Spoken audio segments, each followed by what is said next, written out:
है प्रेम जगत में सार और सार नहीं है प्रेम जगत में सार और सार नहीं है प्रेम जगत में सार और सार नहीं है प्रेम जगत में सार और सार नहीं है प्रेम जगत में सार और सार नहीं है प्रेम जगत में सार और सार नहीं है। प्रेमानंद भगवान की। ज्ञान का अभिमान गोपियों के माध्यम से, राधा रानी के माध्यम से दूर हुआ, और जब प्रेम होता है तभी जाकर के जो अपना होता है वो सब उनको समर्पित होता है। इसी प्रेम में जो है पिता गणेश मोदी और माता वंदना देवी और उनके बेटा सोनू मोदी और बहू सिंधु देवी, बेटा मोनू मोदी, बहू पूजा देवी की तरफ से ये जो है व्यास पूजन विदाई में जो है समर्पित हुआ।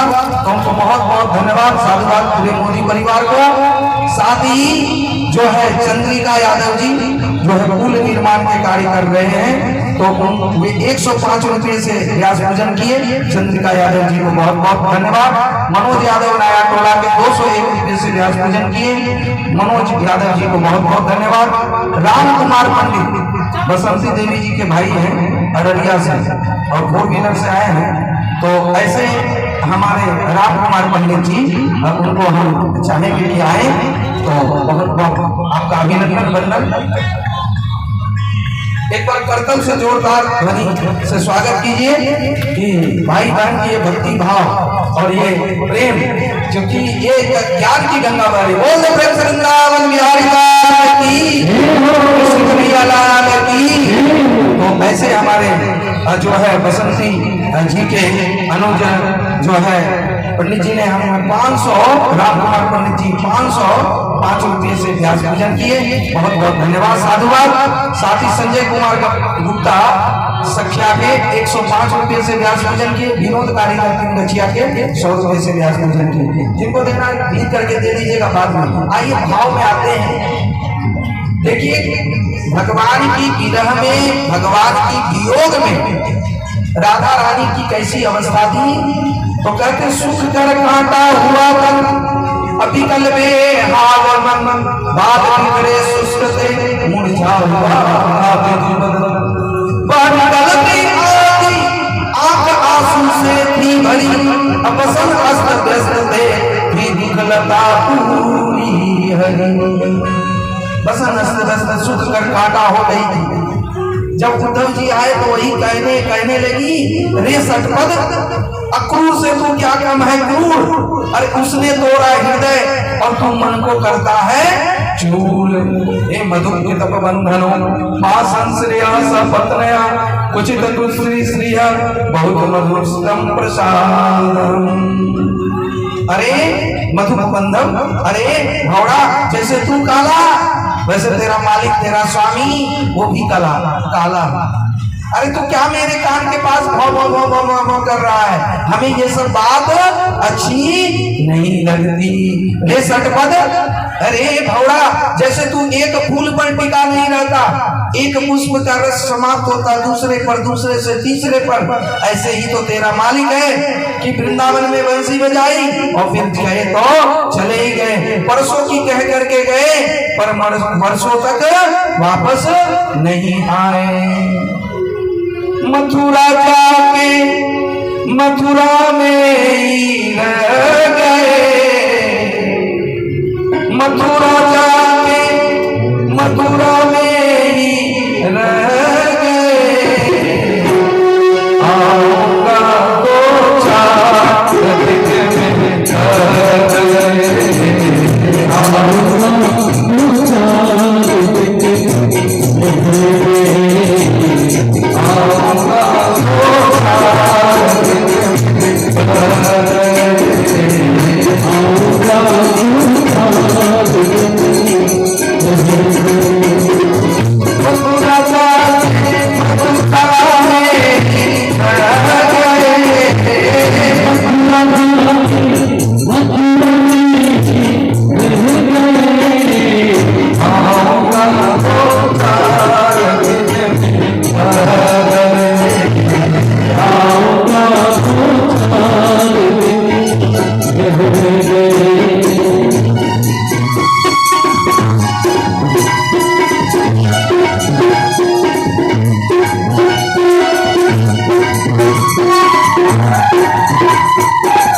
कैसा संदेशा आए क्या जिससे कितनी शांत हो सकती है।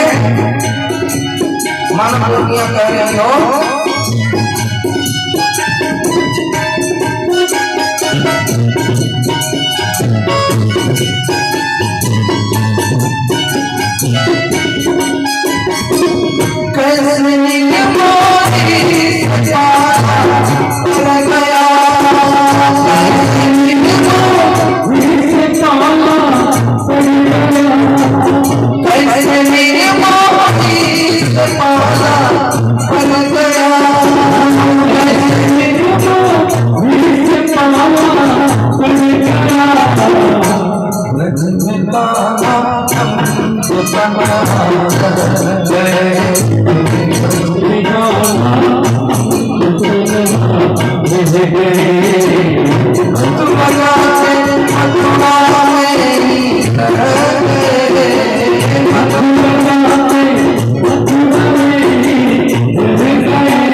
मथुरा जाके मथुरा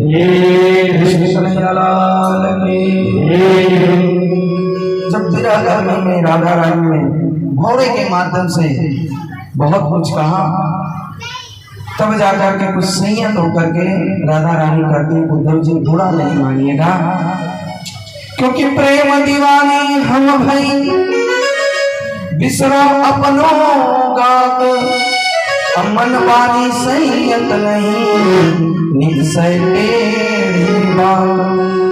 हे उद्धव जी, आप जो ज्ञान और ध्यान की बात बता रहे हैं, तो ज्ञान ध्यान जब हम नहीं जाने, हरि को ही निज सर्वस्व माने, पति सुत भ्रात तात विसरायो, प्रभु में निश्चल चित्त लगाओ, प्रभु में निश्चल चित्त लगाओ।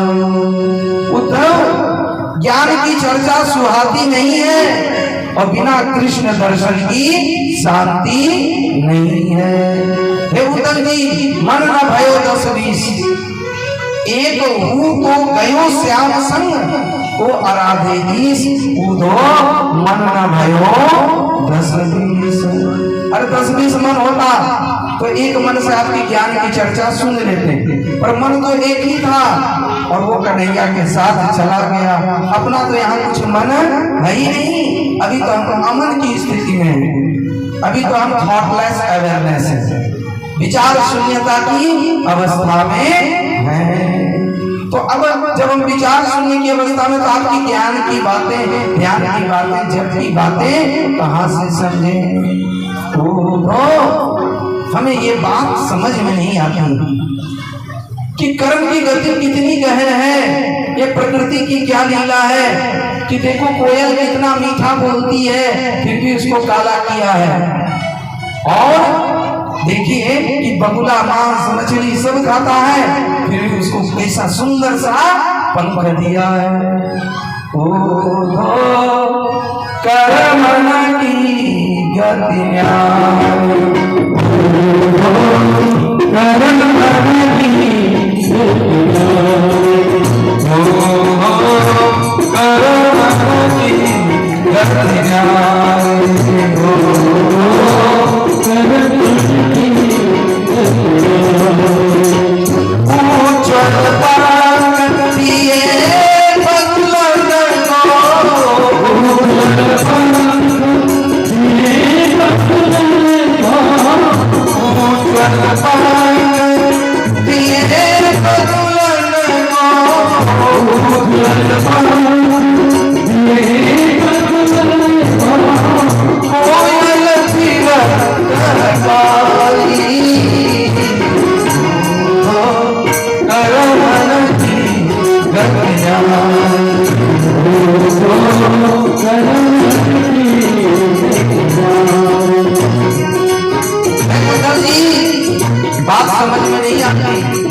उधो तो सुधो हो गए, कोई जवाब नहीं दे पाया।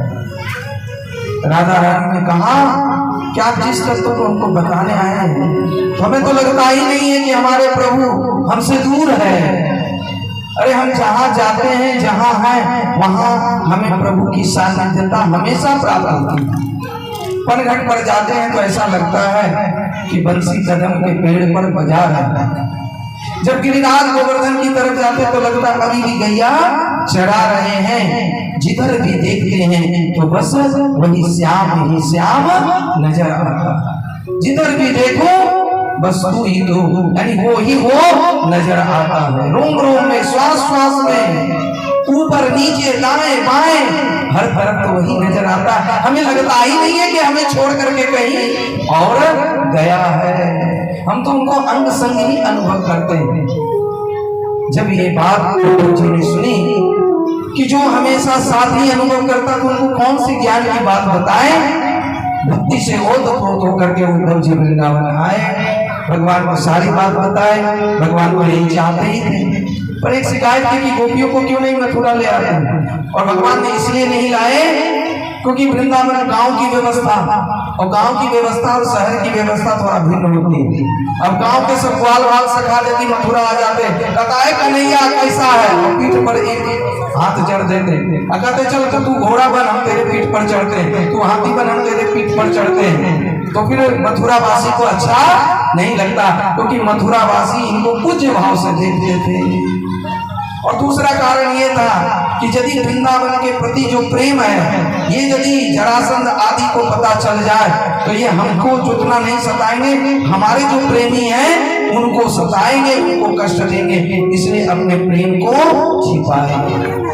ये दो कारण, इसलिए कन्हैया भगवान कभी गए नहीं। और इधर बांसुरी बजाने के बाद सुदर्शन चक्र और शंख फूकने में इतने व्यस्त रहे कि अभी इनका पड़ाव द्वारका में आ गए। अब जब द्वारका में आया तो देखो भगवान को भी कलंक का, चोरी का, ये सब इल्जाम लगा। जब विषय आती है ना तो विष भी आ जाता है साथ, और उससे बचना बहुत मुश्किल हो जाता है। इधर जब भगवान श्री कृष्ण रुक्मणी से विवाह हुआ तो मैया रुक्मणी से विवाह के पश्चात भगवान श्री कृष्ण का प्रथम पुत्र प्रद्युम्न जी महाराज का जन्म हुआ। बोल दे प्रेम से प्रद्युम्न जी महाराज की, प्रद्युम्न जी महाराज की।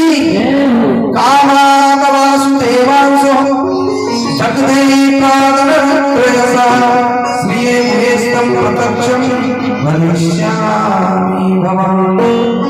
भवान् नारायण सुतः संवरय हतोग्रह अहं ते धिका पत्नी रतिकामान प्रभु। जब प्रद्युम्न जी महाराज का जन्म हुआ रुक्मणी मैया के गर्भ से, तो जैसे ही जन्म हुआ तो सम्रासुर ने उसका अपहरण कर लिया, हरण कर लिया, और चोरी करके प्रसूति गृह से उसको समुद्र में जाकर के फेंक दिया। क्योंकि सम्रासुर को पता था कि भगवान श्री कृष्ण का प्रथम पुत्र ही मेरा काल होगा, क्योंकि वो भी योग विद्या में बहुत निपुण था। हम किसके हाथ में मारे जाएंगे तो कृष्ण का जो प्रथम पुत्र होगा, और उसी लिए उसका हरण करके जो है वो समुद्र में फेंक दिया। पर देखिए जो होना होता तो हो ही रहता है, बचना होता तो बच ही जाता। विधि का विधान ये अटल है। अब उसको क्या किया, एक बड़ी सी मछली निकल गए। जब मछली ने निकला तो वो मछली मछुआरे के जाल में फंसा। अब बड़ी सी मछली, मछुआरे ने सोचा कि ये जो मछली है अब ये कौन खरीदेगा, तो कोई राजा महाराजा ही खरीद सकते। सम्रासुर के यहाँ ही पहुंच गए, सम्रासुर ने खरीद लिया। सम्रासुर ने जब खरीद लिया तो सम्रासुर ने खरीद करके रसोई में भिजवा दिया। सम्रासुर के रसोई में कौन काम करता था, करती थी रति। सम्रासुर के रसोई में रति भोजन बनाने का काम करती थी। ये रति कौन है, तो कामदेव के जो पति बनाए थे, तो कामदेव की पत्नी रति।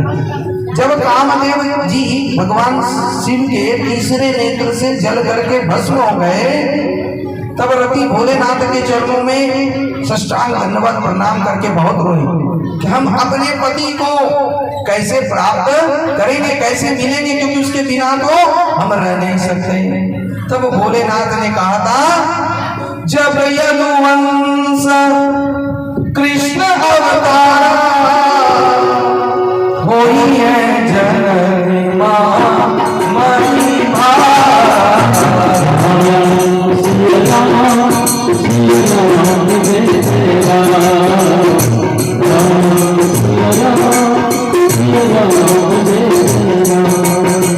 जब यदुवंश कृष्ण अवतार होई है जननी मां मई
मछली का पेट फाड़ा, एक बालक निकला।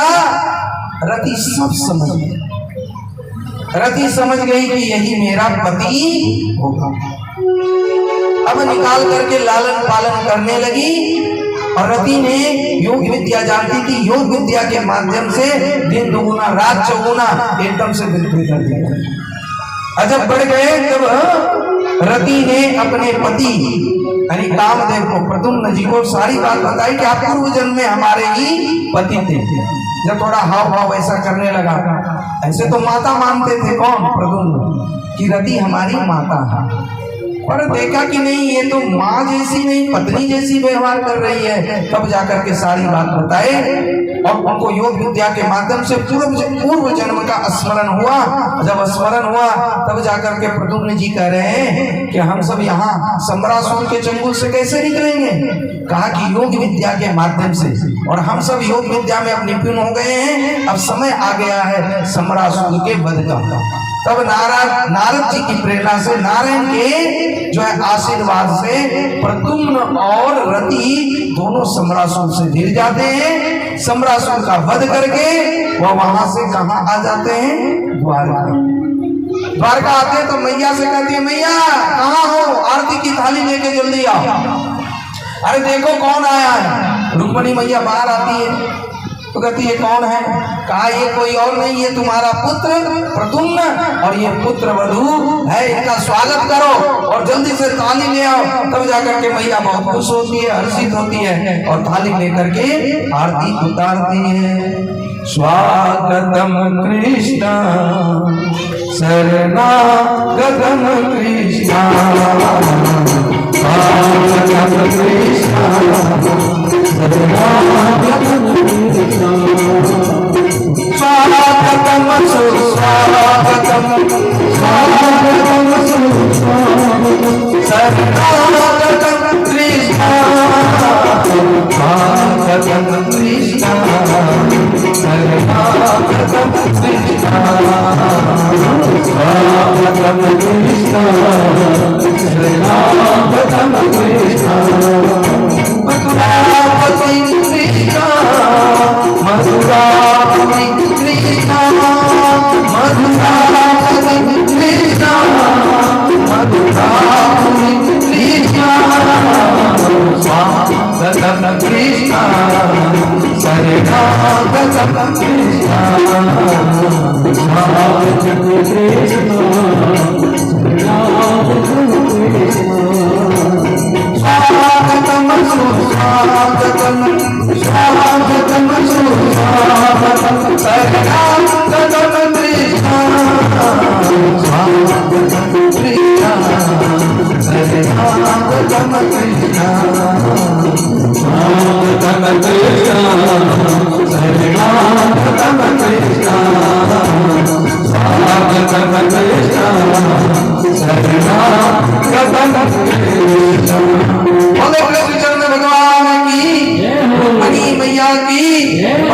महाराज की जय जय श्री राधे श्याम। इस स्वागत में जो है बालू टोला के काशीदा के जो है बबीता जी 55 रुपये से व्यास पूजन किए, बहुत बहुत धन्यवाद।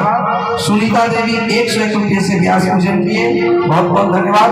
स्वर्गीय श्यामा देवी के तरफ से एक की साड़ी और 100 रुपये से व्यास पूजन हुआ, बहुत बहुत धन्यवाद, साधुवाद। प्रमोद यादव नाया टोला के, मनोज यादव गलत नाम था, तो 101 रुपये से व्यास पूजन किए, बहुत बहुत धन्यवाद। रामलाल शाह वार्ड नंबर 35 के 105 रुपये से व्यास पूजन किए, बहुत बहुत धन्यवाद। धूम माझी कमल कुमार माझी पूजा देवी गामी टोला के 101 रुपये से व्यास पूजन किए, भगवान इन पर कृपा बनाए रखे। गोकुलानंद झा नया टोला के फुलवाड़ी के 102 रुपये से व्यास पूजन किए, बहुत बहुत धन्यवाद। मनोज महतो बेबी देवी नया टोला के 100 रुपये से व्यास पूजन किए, बहुत बहुत धन्यवाद, साधुवाद। क्या नाम हुआ? अच्छा, गुप्त रूप से जो भी हो तो इनको भी बहुत बहुत व्यास से धन्यवाद, भगवान इन पर कृपा बनाए रखे। तो आइए हम सब कथा में प्रवेश करें। इधर तो मैया बहुत प्रसन्न हुई, हर्षित हुई, अब पुत्र के साथ पुत्र वधु को पा करके, अब पुत्र के साथ पुत्र वधु घर में आ जाए तो कितनी आनंद होती है। पर अब स्वयंतक मणि के चक्कर में भगवान श्री कृष्ण के एक की जगह 2 विवाह और हो जाते हैं। होता क्या है, एक बात देखिए, श्रीमद् भागवत के 10वें स्कंद के 56वें अध्याय में स्वयंतक मणि की कथा है। जैसे कोई गलत कार्य किसी ने नहीं किया हो और उस पर कोई झूठा कलंक लग गया हो, तो कहते हैं ये अध्याय का जो बढ़िया से पाठ करता है, श्रवण करता है, सुनाता है, तो उसके जीवन में यदि कोई झूठा कलंक लगा है तो जरूर दूर होता है, इसमें कोई संदेह नहीं। कहते किसी को झूठा कलंक कब लगता है, एक मान्यता है, रूढ़िवादिता भी कर सकते हैं कि यदि कोई चौथी के चांद को देखता है, भादो महीने के शुक्ल पक्ष के चांद नहीं देखना चाहिए, भादो महीने के शुक्ल पक्ष के चतुर्थी की चांद चंद्रमा का दर्शन नहीं करना चाहिए। कहते यदि चंद्रमा उस दिन दर्शन करते हैं तो झूठा कलंक लगता है। किस दिन? जिस दिन गणेश पूजा होता है ना, उस दिन। हम ये जानते हैं तो हम चंद्रमा किसी दिन देखे ना देखे, उसी दिन देखने की ज्यादा चाह होती है। देखें, आज नहीं देखना चाहिए क्योंकि नेगेटिविटी में एक ज्यादा आकर्षण होता है। आप किसी को कहिए कि ये कार्य मत करो तो वही कार्य करने की ज्यादा इच्छा हो जाती है, और कई बार जाने अनजाने हम देख ही लेते हैं, दिख ही जाता है। तो खैर ये सब तो है, यदि कलंक लगा भी है तो कोई बात नहीं, वो भी अच्छा ही है, भीड़ थोड़ा कम होगा। और यदि अब मान लो कि भीड़ ज्यादा है तो उसमें भी आप परेशान रहो, कल तो हम सो भी नहीं पाए या थोड़ा आराम भी नहीं कर पाए, अब कोई आ गया भीड़ से तो इससे बात करना, उससे बात करना, तो ये भीड़ भी थोड़ा कभी कभी बाधक हो जाता है। इसीलिए तो कबीर जी ने थोड़ा जानबूझ के अपने ऊपर कलंक ले आया था कि जो है जब से आई मान बढ़ाई तब से किस्मत फूटी, स्वामी स्वामी भजन लाना। अरे जोर से बोलो, हाँ तो थोड़ा जोर से बोलो ना। श्वेता कुमारी फुलवाड़ी की 101 रुपये से व्यास पूजन की, बहुत बहुत धन्यवाद। ममता देवी फुलवाड़ी की 105 रुपये से, इनको भी बहुत बहुत धन्यवाद। तो जब से आई मान, देखो जैसे मान बढ़ाई जाता है तो बीच बीच में बाधा आ ही जाता है पैसे के चक्कर में, और ये नाम बोलने के चक्कर में। ये रंजीत जी हैं कि नाम लिख के जरूर लाते हैं, ऐसे रख लीजिए, जिनको देना है देगा, नहीं देना है नहीं देगा, नाम नहीं लेंगे। वरुण कुमार पांडे जी दिन गछिया के 110 रुपये से व्यास पूजन किए, वरुण कुमार पांडे जी को बहुत बहुत धन्यवाद, साधुवाद। भगवान की कृपा हम पर बनी रहे, सतमार्ग पर सत चलने की शांति मुक्ति भक्ति को प्राप्त करें। तो कह क्या रहे थे, मान बढ़ाई भी बाधक हो जाता है। तो जब से आई मान बढ़ाई तब से किस्मत फूटी, स्वामी स्वामी भजन लागे, लगन राम से छूटी। तो इस प्रकार अब देखो हुआ क्या, 56वें अध्याय का कहते इसमें गोस्वामी जी भी कहे हैं कि उस दिन नहीं करना चाहिए। रामचरितमानस में भी ये बात आई है कि जो आपन चाहे कल्याण सुजस सुमति सुभगति सुखना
की तरफ से 11 स्वरूप से दान स्वरूप आए, इनको बहुत बहुत धन्यवाद। और हम सब के बीच माननीय विधायक है, हम मंच संचालन से आपको बताएंगे, तो उनके स्वागत में आप लोग कर्तव्य ध्वनि जरूर बजाइए। श्रीमद् भागवत सप्ताह ज्ञान महायज्ञ आज के समापन के अवसर पर हम सबों के बीच में उपस्थित हुए हैं। बिहार सरकार के पूर्व उप मुख्यमंत्री माननीय तारकिशोर प्रसाद जी, मैं श्रीमद् भागवत कथा के आयोजनकर्ता की ओर से, मैं निगम पार्षद प्रमोद महतो अपनी ओर से, पूरी काली मंदिर कमेटी की ओर से, पूरे श्रोताओं की ओर से तालियों की गड़गड़ाहट से माननीय विधायक जी का हार्दिक अभिनंदन एवं स्वागत करते हैं। सम्मान आयोजनकर्ता जी महोदय से आग्रह करेंगे माननीय विधायक महोदय को लेकर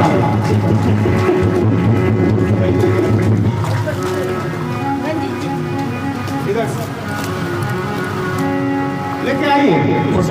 पीछे से भी आ सकते। काली मंदिर कमेटी के अध्यक्ष प्रोफेसर एल चौधरी जी से आग्रह करेंगे कि माननीय विधायक जी को मंच पर सब सम्मान लेकर आए।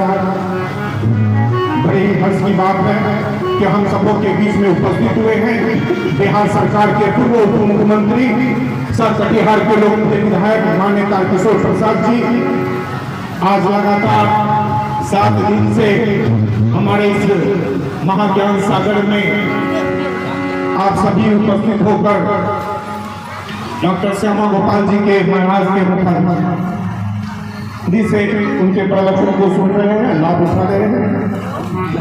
माननीय विधायक जी उपस्थित हुए हैं, जोरदार तालियों से स्वागत करें।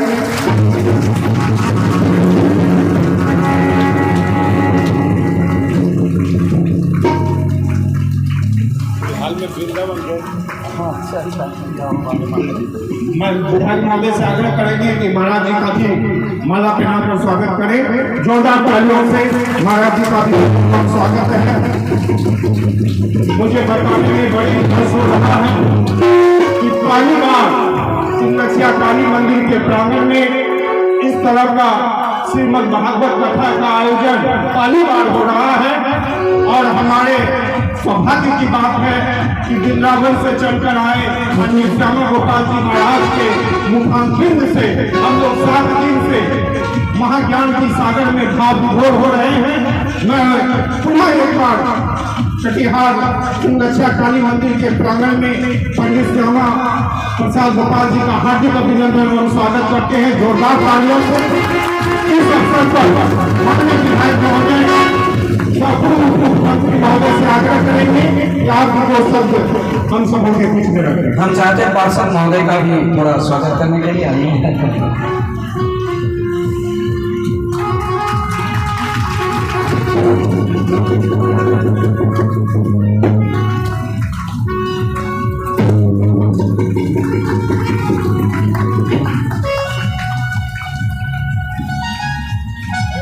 आज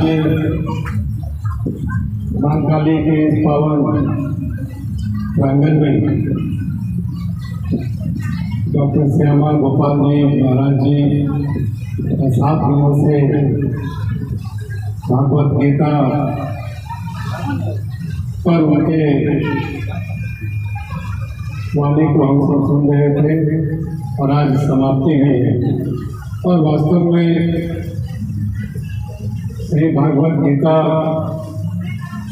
जीवन को एक नई दिशा देता है और जीने का यह एक बड़ा पाथेय है। और भारत में जितने भी महापुराण हुए हैं उन महापुराण में श्रीमद् भागवत गीता आपके जीवन के झंझावातों को, आपके जीवन की कठिनाइयों को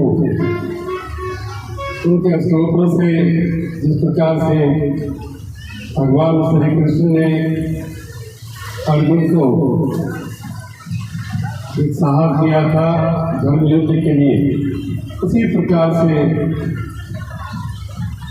श्रीमद् भागवत गीता भगवान कृष्ण और उससे जुड़े हुए तमाम जो लीलाएं हैं उस लीलाओं के द्वारा जिस प्रकार से उन्होंने मनुष्य जीवन को की श्रेष्ठता को दर्शाने का उन्होंने काम किया है और जिसके विवेचना लगातार 7 दिनों से हमारे महाराज जी कर रहे हैं।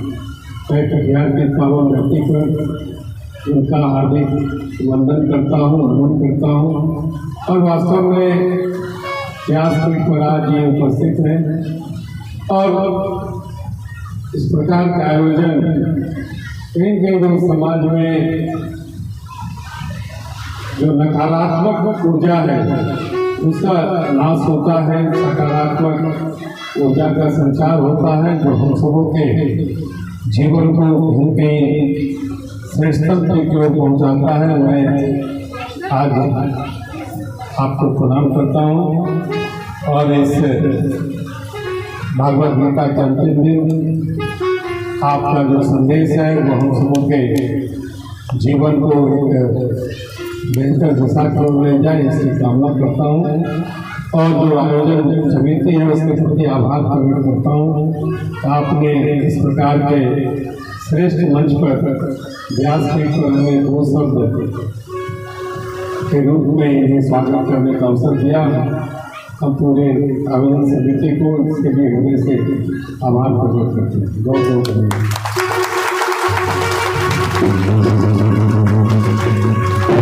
एक बात बोलिए, राधे राधे राधे राधे, जय श्री कृष्ण।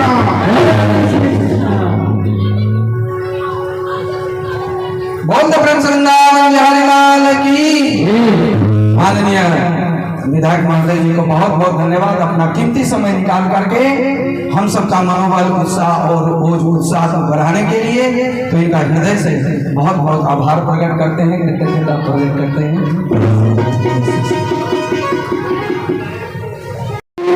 द्वारकाधीश भगवान के, बड़ी मैया के, बोल भक्तवत्सल भगवान के, जय Shri Ram. Yes college road, मनोरम विहार, लीला देवी।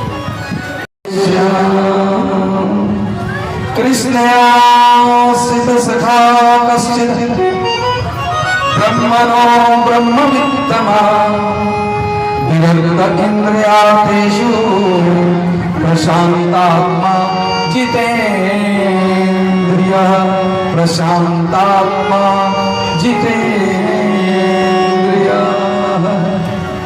कहते सुदामा जी, ऐसे दक्षिण भारत में इनका नाम महल कुछ है, न जाने कुछ भी, क्योंकि वैसे उस तरह से रहते थे।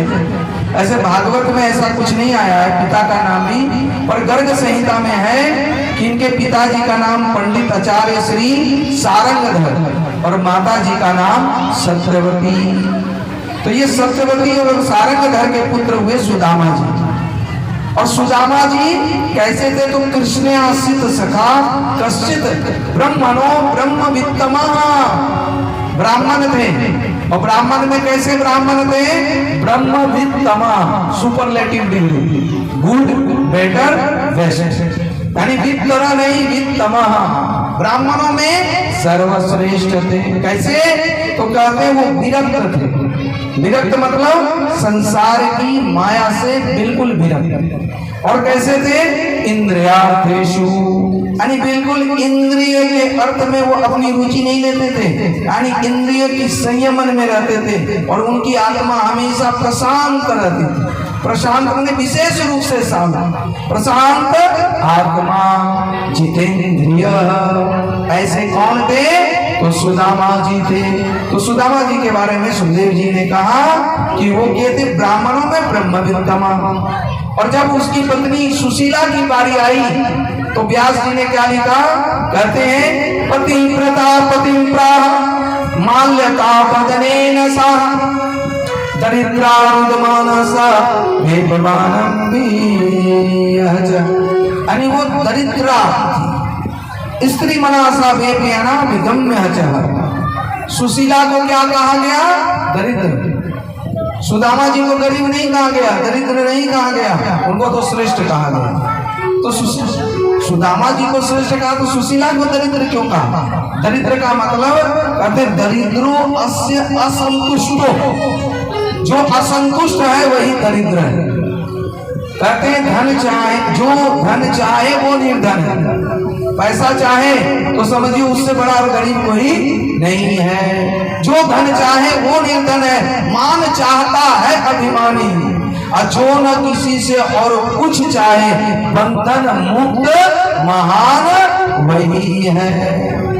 तो दरिद्रा इसलिए कहा कि वो संतुष्ट नहीं थी सुशीला।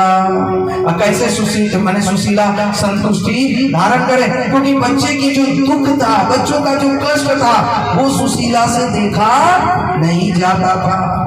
क्योंकि माघ का महीना, तन पर कोई कपड़ा नहीं, बच्चों को कैसे रखती थी? कुछ राख ले आती थी घरों से और राख से शरीर को ढक करके रख देती। वस्त्र पर कोई वसन नहीं, कपड़ा नहीं, और राखों से वह ढक देते। इस प्रकार से बच्चों का दुख देख करके सुशीला से रहा नहीं जाता था। इधर सुदामा जी 5 घर जाते थे, उसी में जो मिलता था बस वही लाते थे। 5 घर से ज्यादा जाते ही नहीं थे। अब एक दिन सुदामा जी नहीं थे। भगवान श्री कृष्ण को लगा ये तो कभी मेरे पास आएंगे नहीं, तो क्यों ना हम ही उसके पास जाएं। देखो भगवान भी ऐसे भक्त के दर्शन के लिए ललायित रहते हैं। हमें भगवान के पास जाने की जरूरत नहीं है, पर वैसी भक्ति यदि अपने में आ जाए तो भगवान दर्शन देने के लिए आकुल व्याकुल रहते हैं। जैसे कोई अच्छा बेटा हो, अच्छे पद पर हो और माता पिता का बहुत सम्मान करे, आदर करे, तो ऐसे बेटे से मिलने के लिए माँ पिताजी का मन ललायित रहता है। कब मिले, कब भेंट करे, कब उसका दर्शन करे। माँ पिताजी का दर्शन करने आना नहीं पड़ता ऐसे बेटों को, बल्कि पिता के मन में, माँ के मन में ऐसा भाव जग जाता है कि ऐसे बेटों का दर्शन करना चाहिए। तो भगवान का भी मन करता है, पर वैसा भक्त तो बने। सुदामा जी एकदम नहीं, भगवान जहाँ है सो है, भगवान जो कर रहे हैं सो कर रहे हैं, पर हमारा जो ये मानव शरीर मिला है तो हमको जो करना चाहिए वो हमें निष्ठा पूर्वक करना है। इस प्रकार सुशीला के तरफ से कहा गया ननु ब्रह्मणं भगता सखा सचित्रिया पति ब्रह्मणया शरणश्च भगवान सत्ता वर्ष। भगवान खुद ब्राह्मण का वेश लेकर के आज सुशीला के दरवाजे पर आता है। भगवान जानते हैं कि आज सुदामा है नहीं, और जब सुदामा चल गया मांगने तब सुशीला के घर के आगे जाके कहते हैं प्रभु ब्राह्मण के वेश में भिक्षाम देहि भिक्षाम देहि। अब घर में तो कुछ है नहीं, रहे तब ना भिक्षा में दे। अब सुशीला संकोच में पड़ जाता है। कोई मांगने आए, जो उदार मना है ना देने वाला, वो बड़ा आकुल व्याकुल हो जाता है कि क्या खिलाएं, कैसे उसका आदर सत्कार करें। अरे घर में तो कुछ है ही नहीं, तब जाकर के वो तो मन ममोस के रह जाता है। इसलिए कबीर जी ने कहा कि देखो मांगना तो ये मरने के समान है ही, पर मांगने वाला से पहले वो मर जाता है जिन मुख निकसत नहीं, जिनके मुख से रहते हुए भी नहीं निकलता। कि हमारे पास नहीं है। मांगने वाला तो मरा हुआ है ही, वो भिखारी तो है ही, उसका क्या मान सम्मान। और मांगने वाला यदि किसी के पास कुछ न कुछ दे करके विदा करना चाहिए, बिल्कुल एकदम से ना नहीं कहना चाहिए। नहीं तो कई लोग कहते हैं आगे बढ़ो, आगे जाओ, आगे जाओ, कुछ नहीं है, कुछ नहीं है। ऐसे एक बाजार में एक भिखारी भीख मांग रहा था, कुछ नहीं कर रहा था। तो एक सेठ पर गुस्सा इतना आया भिखारी को, वो कटोरा ही सेठ जी को दे दिया। तो बोला जब कुछ नहीं है तो चलिए मेरे साथ भीख मांगो। क्या करेगा, जब बोला था कुछ नहीं है तो अपना कटोरा ही दे दिया सेठ जी को, कहा चलिए मेरे साथ तब भीख ही मांगो। इसलिए जल्दी ना कुछ नहीं, हमारे पास भी कभी कभी आता मांगता, हम नहीं करते कुछ नहीं, कहीं पता नहीं वो भिखारी हमी को कटोरा थमा दे कि जब कुछ नहीं है तो चलिए मेरे साथ भीख मांगो। बोले प्रेम से वृंदावन बिहारी लाल की, घुमा फिरा के भले कर दे, है तो कुछ न कुछ दे दे। नहीं तो एक एक भिखारी इतना दुष्ट होता है, कहने का तात्पर्य नहीं। आपको बड़ी सभा मांगने का भी तो 10 आदमी के बीच में, ये मांगने की भी कला है। चंदा मांगने जाइए ना तो 10 आदमी बीच में तब मांगे, देखिए वो ना नहीं खाएगा, नहीं भी देने का मन है तो कुछ ना कुछ देगा। और भिखारी जब निकलता है ना तो अपने पात्र में कुछ डाल के ही निकलता है। ये सब भिखारियों का भी बड़ा, उसका भी मैनेजमेंट है, वो भी बिजनेस मैनेजमेंट, बिना पढ़े भी बिजनेस मैनेजमेंट का बड़ा कोर्स किया हुआ रहता है। एक बार ऐसे ही एक सेठ जी भिखारियों को बड़ा प्रसन्न कर रहे थे, भिखारी हंस रहा था। एक व्यक्ति ने सेठ जी को बहुत डांटा, सीढ़ी पर ऐसे एकदम मुस्कुराए, रोज करे। एक युवक ने कहा आप जैसे पैसे वालों ने ही भिखारियों का ये सब मनोवृत्ति बिगाड़ के रखा। एक बात तो मेरे सामने की बात है, हरिद्वार में सप्त सरोवर भारत माता मंदिर के आगे गीता कुटीर है। गीता कुटीर के उस समय संत थे गीतानंद जी महाराज। तो गीतानंद जी महाराज की वहां पर संतों का भंडारा रोज चलता है।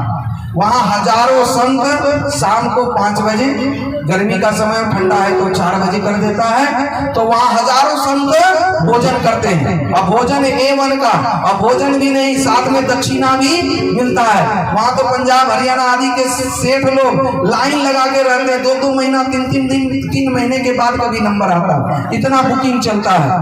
भोजन कराना चाहता है पर नंबर जल्दी वहां नहीं मिलता है, तो ट्रक का ट्रक आता है। कहने का तात्पर्य वहां गीतानंद जी से किसी ने शिकायत किया, आप ना अच्छे खासे लोगों को बिगाड़ रहे हो खिला पिला करके। इन लोगों को खिलाना नहीं चाहिए, काम करेगा अपना, मेहनत करेगा और खाएगा, ऐसे लोगों को फ्री में क्यों खिलाते हैं। तो गीतानंद जी महाराज ने बड़ा अच्छा उत्तर दिया, कहा हमको मना करने से पहले सरकार को मना करो कि जेल में जो कैदी है, जो चोर लुटेरे बदमाश सब है, उसको खाना क्यों देता है, उसको तो खाना नहीं देना चाहिए, तो उसका खाना बंद करना चाहिए। हम तो एक ही टाइम भोजन देते हैं और ऐसे कैदियों को तो सरकार 2-2 टाइम भोजन देती है, तो हम कौन सा अपराध करते हैं। अरे तो हम तो साधु संतों को भोजन कराते हैं और सरकार तो चोर डाकुओं को भोजन कराती है, तो सब अपने भाग्य का खाता है, तो पहले उसको कहो बंद करने, हम क्यों बंद करें। तो इस प्रकार बड़ा सुंदर गीतानंद जी महाराज ने, हमें बहुत अच्छा लगा।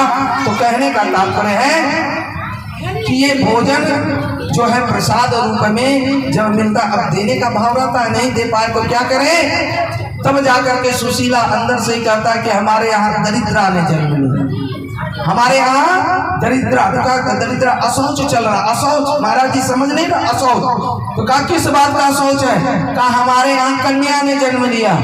बोला किस कन्या ने जन्म लिया, तो कहा दरिद्रा ने जन्म लिया। महाराज हमारे यहाँ कुछ है नहीं, गरीबी ने जन्म लिया, इसी गरीबी को हम बेटी का नाम दिए हैं, इसीलिए हम कहते हैं कि अशौच है। कुछ तो भाषा समझ जाइए। होता है कभी कभी लोग नहीं समझते, भगवान जानबूझ के नहीं समझना चाह रहे थे, उनके मुंह से कौलवाना चाह रहे थे। पहले के जमाने में ना इतना साइकिल मोटरसाइकिल ये सब नहीं था। पहले लोग सामान ढोते थे गधा पर, तो एक के यहाँ गधा था और एक के यहाँ नहीं था, तो पड़ोसी को काम लगा, तो उसके यहाँ गया गधा मांगने कि थोड़ा गधा दे दो तो हम कुछ काम बाजार से सामान लेकर के आ जाए। उस व्यक्ति ने कहा गधा है ही नहीं, गधा चरने दूर गया है, हम आपको गधा नहीं दे सकते। तभी गधा ने आवाज लगाई भेंचे भेंचे। उस व्यक्ति ने कहा अरे तुम्हारे घर के पिछवाड़े को गधा है और तुम कहते हो गधा नहीं है। तो उस व्यक्ति ने बड़ा सुंदर जवाब दिया, उसने कहा मेरी बात तुमको समझ में नहीं आई और गधा की बात समझ में आ गई। कि हम गधा नहीं देना चाहते हैं, ये बात तुमको समझ में नहीं आई, और गधा ढेचू ढेचू किया तो ये तुमको समझ में आ गई। तो कोई भी समझने का तरीका होना चाहिए, विधि होना चाहिए, और विधि समझ में आ जाए तो फिर आनंद ही आनंद आ जाता है। बड़ा विधि पूर्वक तरीका से सुशीला ने जो है ठाकुर जी को जवाब दिया। ठाकुर जी ने कहा कि अच्छा, तुम्हारे यहाँ अयम ही परमो लागा उत्तम सनो का दर्शन। अरे सुदामा जैसे ब्रह्मवित्तमा को तो दर्शन करके बड़ा लोग अपने को सौभाग्यमान मानते हो, तुम्हारे यहाँ दरिद्री, ऐसे कैसा हो सकता है? अरे लक्ष्मीपति जिसके सखा उसे विपत्ति क्यों होए, जिनकी कृपा कटाक्ष से संकट रहे न कोई। लक्ष्मीपति जिनके सखा उन्हें विपत्ति हो, ये बात हमें समझ में नहीं आई। माते ये बताओ, तब तो सुशीला का कांड उनका लक्ष्मीपति हमारे पति के सखा कहा? अरे मैं भी उसी गुरुकुल में पढ़ता था जिस गुरुकुल में आपके पति सुदामा जी पढ़ते थे, और उसी ही गुरुकुल में लक्ष्मी के पति भगवान विष्णु स्वरूप जो है द्वारकाधीश भी पढ़ते थे। अरे वो तो राजा धीराज हैं और उनके मित्र दुखी, ऐसा तो हमें समझ में नहीं आया। ये कह करके वो चल दिए, और जब चल दिए तो सुशीला ऐसे ही उनके पति यानी सुदामा घर आए तो सुशीला कहने लगी, पति देव सच सच बताइए, गुरुकुल में क्या द्वारकाधीश आपके साथ पढ़ते थे? सुदामा ने कहा छोड़ो वो बात, पढ़ते थे कि नहीं पढ़ते थे? कहा नहीं सच सच बोले, कहाँ पढ़ते थे? कहा जब आपके वो मित्र हैं तो फिर आप उनसे मिलने क्यों नहीं जाते? अरे मिलने जाएंगे तो यही समझेगा कि कुछ मांगने आया है, और इतनी दूर का जाए? अरे यहीं पर ठाकुर जी की कृपा से हमें 5 घर से हमारा चल जाता है, हम वहां नहीं जाएंगे, क्योंकि मांगू नहीं मर जाऊं अपने हित के कारण, परमार्थ के कारण मोह न आवेगा। हमें मांगने से मरना अच्छा, इसलिए हम मांग नहीं सकते। अब सुशीला बेचारी परेशान हो गई कि हम कैसे पति को समझाएं, और इनके मित्र भी कैसे हैं, इनको पता नहीं कि इतना दरिद्री, इतना दुख, इतना कष्ट छाया हुआ है। अब क्या करें? कहते सुदामा जी को ये जो दुख आया इसलिए नहीं आया कि उन्होंने जो है चुपके से चना खा लिया था। ज्यादातर हम लोग यही जानते हैं, क्या जानते हैं कि जब संविधान लेने के लिए गुरुकुल में जब पढ़ते थे गए तो उस चना को खा लिए तो कटर कटर किया, तो उधर से भगवान श्री कृष्ण ने कहा क्या रे तुम क्या खा रहे हो और हमको बिना दिए खा रहे हो?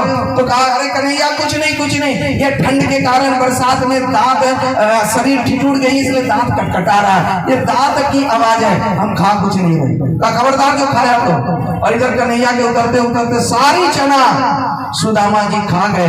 कहते इसीलिए वे दरिद्रता या जहाँ यक्ष श्री था वो श्री क्षय हो गया, तो इस प्रकार इस चना के कारण कहते वो चना जो था सुदामा जी ने विश्वासघात करके बेईमानी करके नहीं खाई थी, वो चना साबित चना था।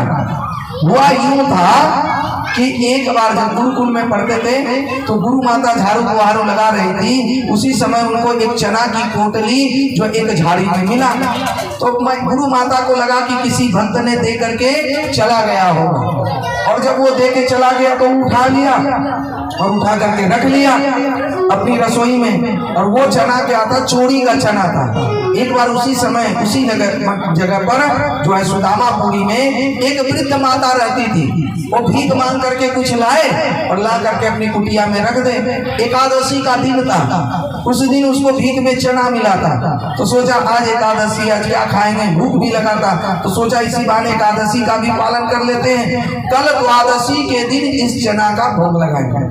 और वो वहां पर पोटली बांध करके अपनी झोपड़ी में रख दिया। उसी दिन संयोग से एकदम रात्रि के समय चोर प्रवेश किया, पोटली देख के सोचा इसमें कुछ रुपया पैसा हीरा मोती होगा, उसको चुराया। और जब चोर ने देखा इसमें कुछ नहीं, चना है, तो उस चना को वहीं पर जो है आश्रम के आगे झोपड़ी में छोड़ दिया। सुबह हुआ, भूख तो बहुत लगा था उस भिखारी को, और इतना भूख लगा था जब पोटली ढूंढने लगा तो नहीं मिला, और वो पोटली ढूंढते हुए जब नहीं मिला तो आकुल व्याकुल हो गई, भूख से इतना कुमला गई कि वह कहने लगी, अरे मेरा चना को किसने चुरा लिया, जो इस चना को खाएगा मेरे ही तरह भिखारी हो जाएगा, वो भी मेरे तरह दरिद्र हो जाए। इस तरह से कहते हुए वो मर गई। और जब मर गई तो वो चना गुरु माता ने जब समिधा लाने के लिए दोनों कृष्ण और सुदामा जा रहे थे तो वही चना गुरु माता ने दे दिया। और जैसे लिया ना, जब अंतःकरण शुद्ध होता है तो कौन शुद्ध अन्न है और कौन अशुद्ध है। आप अशुद्ध अन्न खाएंगे, यदि आपका अंतःकरण शुद्ध है तो आपको विचित्र प्रकार का स्वप्न आएगा, आपको पता चलेगा कि हम गलत घर का अन्न खाए हैं, हम शुद्ध सात्विक अन्न का ग्रहण नहीं किए हैं। तो इस प्रकार से सुदामा उस अन्न को छूते ही अनुभव हो गया, अरे ये तो सापित चना है, और गुरु माता ने कहा है कि इसको खा लेना, और कन्हैया तो इसको जरूर खा लेगा, वो तो हमसे छीन करके भी खा लेगा यदि मना करेंगे तो। इसलिए हमारा मित्र, हमारा प्रभु, हमारा प्रेमास्पद, हमारा प्रियतम, हमारा जो आत्म रूप सखा है, उसको कोई कष्ट ना हो, दुख ना हो, दरिद्रता ना हो, इसलिए वो चना पूरा सुदामा जी खा लिए और अपने ऊपर दरिद्रता को धारण कर लिए। बोल दे विप्र सुदामा की, विप्र सुदामा की। इसी का नाम है दोस्ती। दोस्ती का नाम है कि निज दुख गिरीशम रज कर जाना, मित्र दुख रज, मित्र दुख रज सम मेरु जाना। इस तरह से मित्र का यदि छोटा भी दुख है, मेरु जैसा दुख है, तो उसको रज के समान, धूल के समान समझता है। अच्छे न मित्र दुख हो ही दुखारी, तीन ही बिलोकत पातक वाली। एक सच्ची घटना बताते हैं, देखो प्रैक्टिकल सीखना चाहिए। दो मित्र, बड़ा दोस्ती था, जैसे यहाँ देवनंदन जी और हमारे लक्ष्मी नारायण जी, वार्ड पार्षद जी, जब भी देखते साथ में बैठते हैं। तो ऐसी ही दोस्ती थी, मित्रता थी, दोनों लंगोटिया यार थे। अब दोनों दोस्त इतने हुए कि एक की लड़की की शादी लग गई। शादी थी तो वो गरीब दोस्त था, अब गरीब था तो अब क्या करे, अब कैसे किससे पैसा मांगे, कहाँ जाए। तो सोचा चलो हमारा मित्र थोड़ा अमीर है, मित्र के पास पैसा है, तो वो गरीब दोस्त अमीर दोस्त के पास लड़की के शादी के लिए पैसा मांगने के लिए चला जाता है। जब जाता है तो कहता कुछ दे देता, हेल्प कर देते तो हम अपनी बेटी का शादी बड़ा धूमधाम से कर लेते। उसका मित्र लगा रोने, आंख से अश्रु बहने लगा।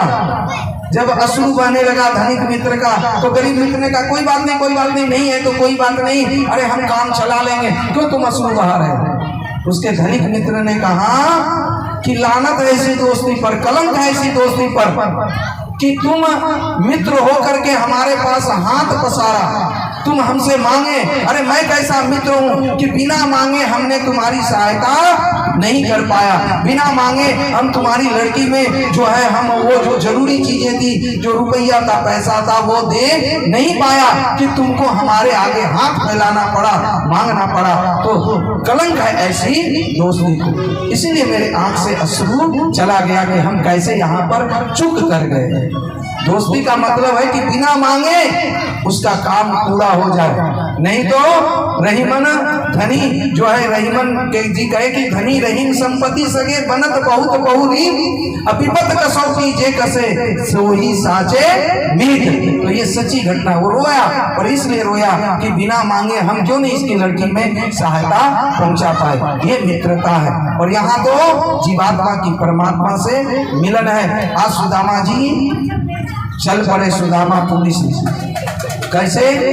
अब सुशीला बार बार कहने लगे, किससे, सुदामा से, देखो देखो नाथ बसन तन पर नहीं पूरे, ओढ़े साधन फटे बिछावन भय अधूरे, नहीं चटाई से कुशासन नहीं बच पाया, ऊपर से या पेट भूख से अति कुमलाया, नहीं पास अब तो रहा मुट्ठी भर की अन्न, धन वैभव सब पायनी यदुवर हो प्रसन्न, धन वैभव सब पायनी यदुवर हो प्रसन्न।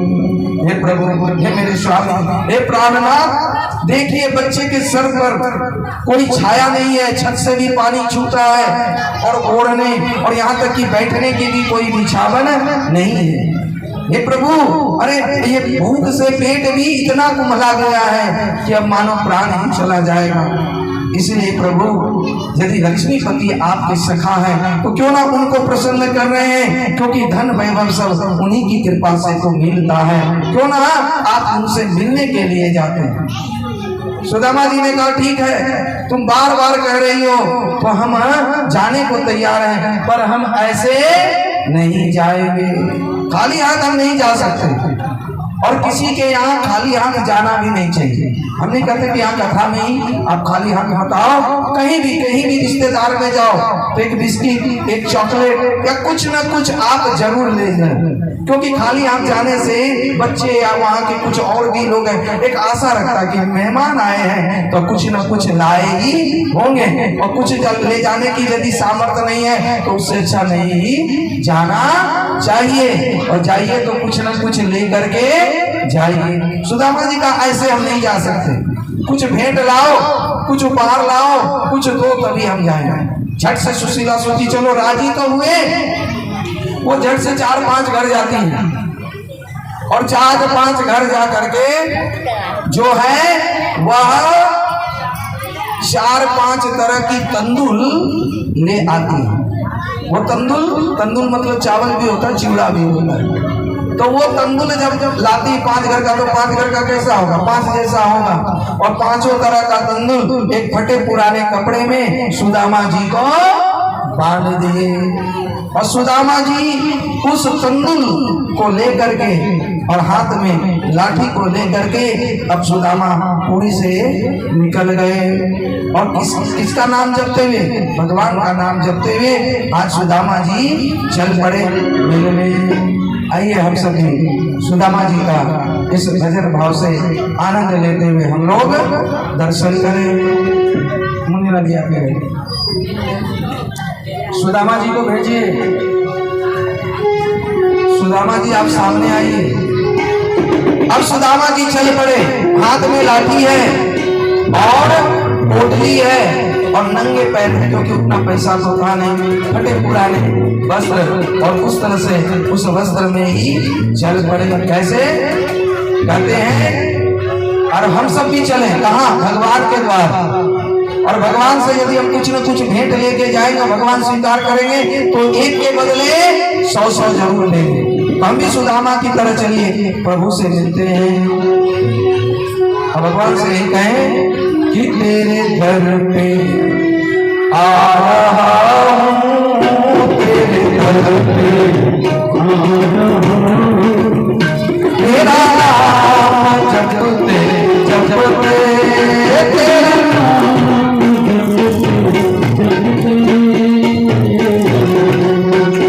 तेरे दर पे आ रहा हूँ, तेरे दर पे आ रहा हूँ।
चल पड़ा हूँ घर से, मैं चल पड़ा हूँ घर से, तेरे नाम के सहारे, तेरे नाम।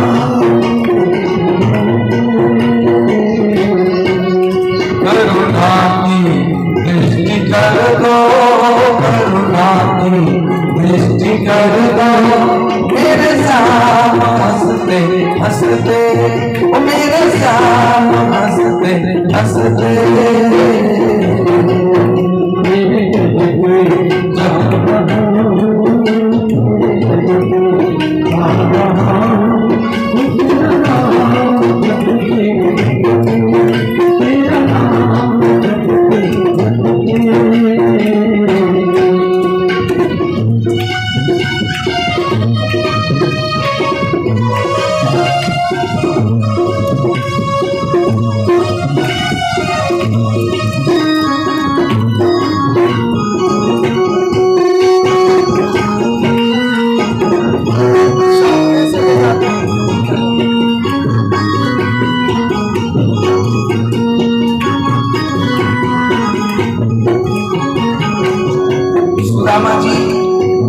सुदामापुरी से निकल चुके हैं और धीरे धीरे जहां पर जो भिक्षा मिल जाती है लेकर के खा लेते हैं, विश्राम करके फिर आगे बढ़ जाते हैं। हम सब ये ठाकुर जी की तरफ बढ़े और बढ़ते हुए यही कहें, सुख संपत्ति ना चाहो ना कोई पद की इच्छा, सुख संपत्ति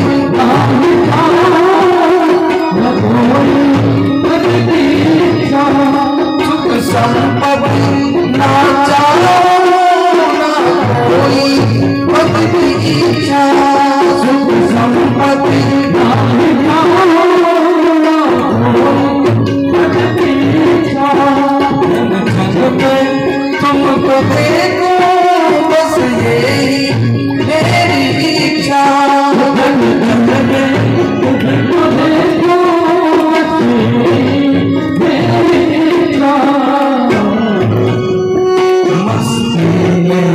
हरदम झूमूं बस्ती में, हरदम झूमूं तेरा नाम जपते जपते, तेरा नाम जपते जपते। मेरे घर में आ रहा हूँ, मेरे घर में आ रहा हूँ, तेरा नाम जपते जपते, तेरा नाम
श्री कृष्ण जपते जपते, श्री कृष्ण जपते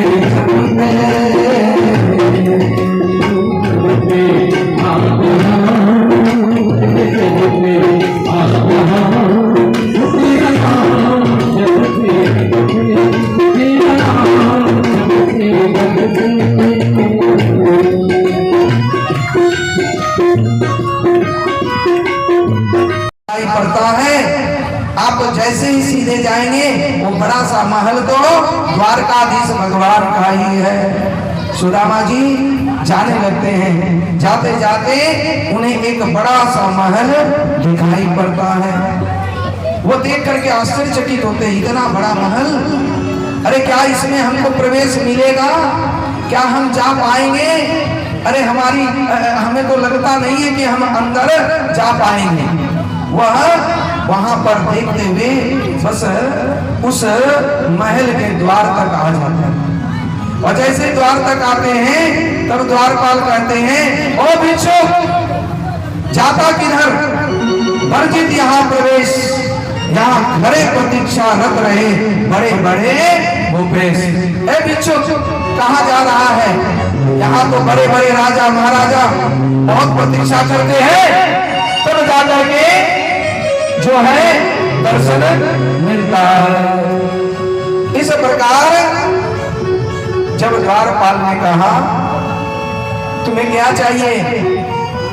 भूमि चाहिए, भवन चाहिए, अरे हीरे मोती रत्न जवाहरात चाहिए, सोना चांदी चाहिए, अरे क्या चाहिए? यहाँ सब कुछ मिलता है। गाय चाहिए, अच्छा शादी नहीं हुई हो तो उत्तम कन्या चाहिए, वो भी यहाँ शादी की व्यवस्था होती है, सब मुफ्त में होती है, और दहेज भी बहुत दिया जाता है। वो भी नहीं चाहिए तो क्यों आए हो भाई? यहाँ कुछ आता है तो मांगने के लिए ही आता है, और यहाँ से कोई खाली हाथ नहीं जाता है, तो मांगो, तुम क्या मांगते हो?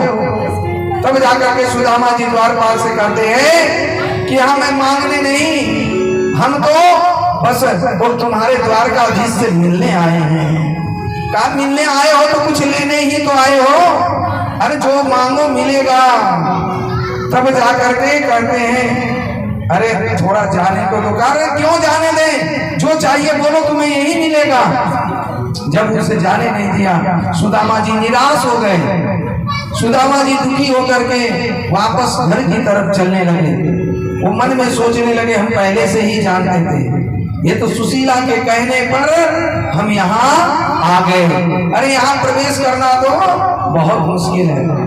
जब आधी रास्ता गए तो सोचा जब इतने दूर से आए हैं तो एक बार पुनः प्रयास करके देखते हैं, जाते हैं, और जा करके वह द्वारपाल के निकट आता है और आकर के कहता है, अरे द्वारपाल,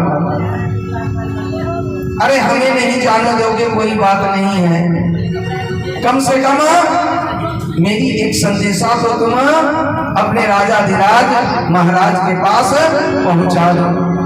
का कौन सा संदेशा? का बस इतना बताना कि उनके महल के पास एक दीन दुखी ब्राह्मण जो है वो उनके दरवाजे पर आया है, बस उनसे यही कहना कि शीश पगार झगा तन पर, इतना बताते हैं। द्वारपाल का अच्छा हम समझ गए, आप यही कहना, अंदर नहीं जाना, हम जो है बुला वहीं पर सुदामा जी खड़े हो करके द्वारकाधीश का प्रतीक्षा करने लगे।